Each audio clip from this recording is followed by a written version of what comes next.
1 in 8 women has PCOS. It is the most common endocrine disorder in women worldwide, and the majority of them have been given advice that actively makes their condition harder to manage. Today, I want to explain why and what actually works instead. And it impacts health way beyond just the reproductive years. So, with a name like polycystic ovary syndrome, you'd think it was pretty clear where the problem is, right? It's all about the ovaries.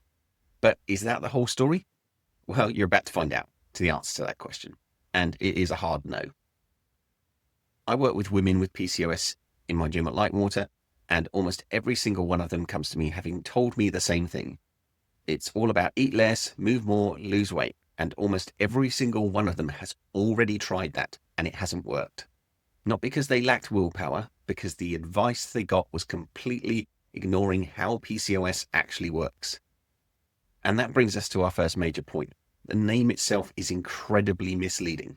So let's clear the air and talk about what PCOS is actually.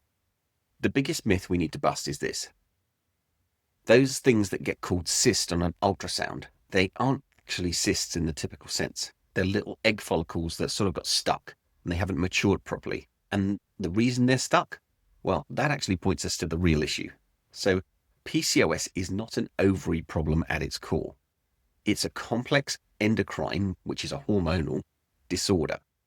And the key feature, the thing that drives everything else, is having elevated levels of androgens, which are the male hormones like testosterone. And that is what causes all the other symptoms, including those immature follicles. Getting a diagnosis can be tricky because PCOS looks different on everyone.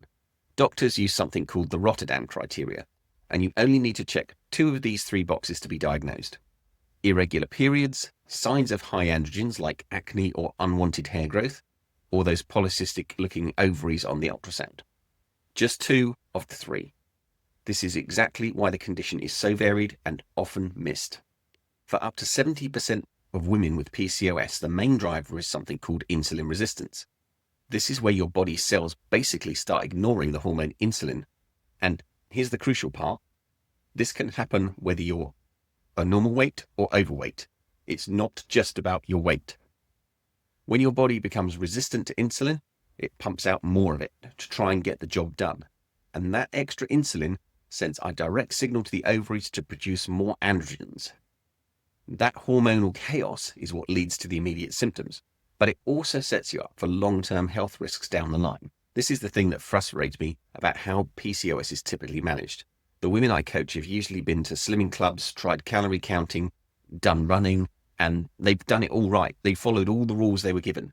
The rules just weren't designed for how their body actually works. Calorie restriction without addressing insulin resistance can actively make the hormonal environment worse and not better. About 75% of women with PCOS are overweight. And let me be clear, this is not about a lack of willpower. That underlying insulin resistance literally makes it biologically easier for your body to store fat and harder to burn it. So what can we actually do about this? And this is where I want to talk about something that might reframe how you see your body entirely. What if those elevated androgens, the things that cause so many issues, could be a great secret advantage? In the gym, higher androgen levels actually help you build muscle and strength faster than other women. It's like having a superpower that you can learn to harness. And this is exactly why the women I coach with PCOS do PrimeFit, the same strength-focused, protein-led program as everyone else. Not a watered-down version, not a special PCOS track, the same program, because the principles that work for building muscle and managing insulin sensitivity work particularly well for their physiology, often better than anyone else I trained. Resistance training is fantastic because building muscle directly helps your body use insulin better. The goal isn't to go crazy and burn yourself out, it's consistency, aiming for about 150 to 300 minutes of moderate activity every week. The other half of the toolkit is nutrition. Since insulin is often the root cause, the main goal with food is straightforward. Keep your blood sugar stable. Focus on foods that don't cause big spikes, prioritize healthy fats, and make sure you get enough protein to stay full and keep things balanced.